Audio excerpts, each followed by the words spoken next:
Tu crois que ta moralité est une force, une boussole qui te guide vers le bien.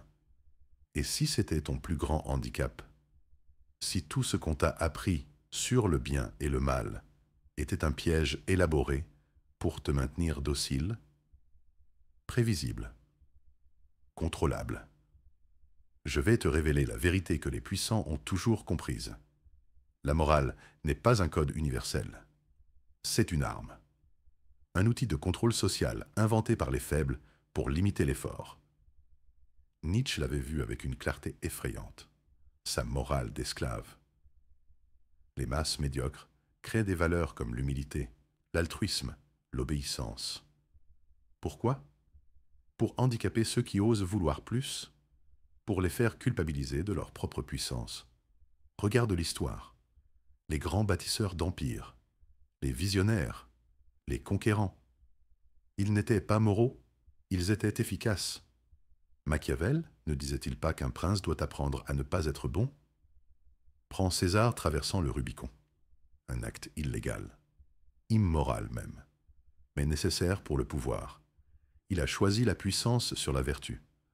Voici le premier principe. La morale est un luxe que les puissants ne peuvent pas se permettre. Quand tu es en position de force, tes décisions ont des conséquences réelles. Parfois, choisir le bien condamne ton projet à l'échec. Protéger tout le monde signifie souvent ne protéger personne. Deuxième vérité, tes valeurs morales sont rarement les tiennes. Ce que tu considères comme bien t'a été inculqué. Par la religion, par l'éducation, par la société. C'est un programme installé dans ton esprit pour que tu suives les règles sans poser de questions. Les véritables maîtres comprennent cela. Ils jouent avec la morale des autres, comme on joue d'un instrument. Ils savent qu'un homme moral est prévisible, manipulable. Troisième loi.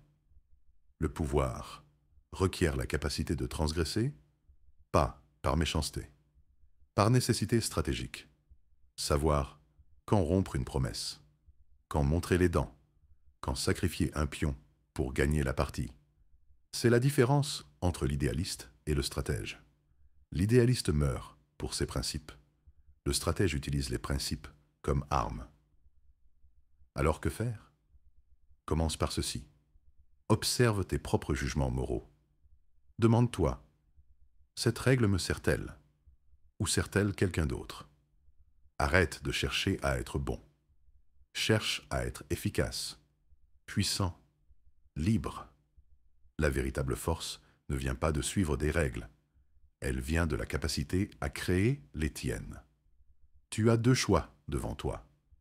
Continuer à être le gardien de ta propre prison morale, ou comprendre enfin que dans le jeu du pouvoir, la seule moralité qui compte est celle que tu décides d'adopter. La question n'est pas « suis-je une bonne personne ?», mais « est-ce que cela me rend plus fort ?» Le monde n'appartient pas aux vertueux. Il appartient à ceux qui voient la réalité en face et qui ont le courage d'agir en conséquence. Maintenant, tu sais. La question est, qu'est-ce que tu vas faire de cette vérité ?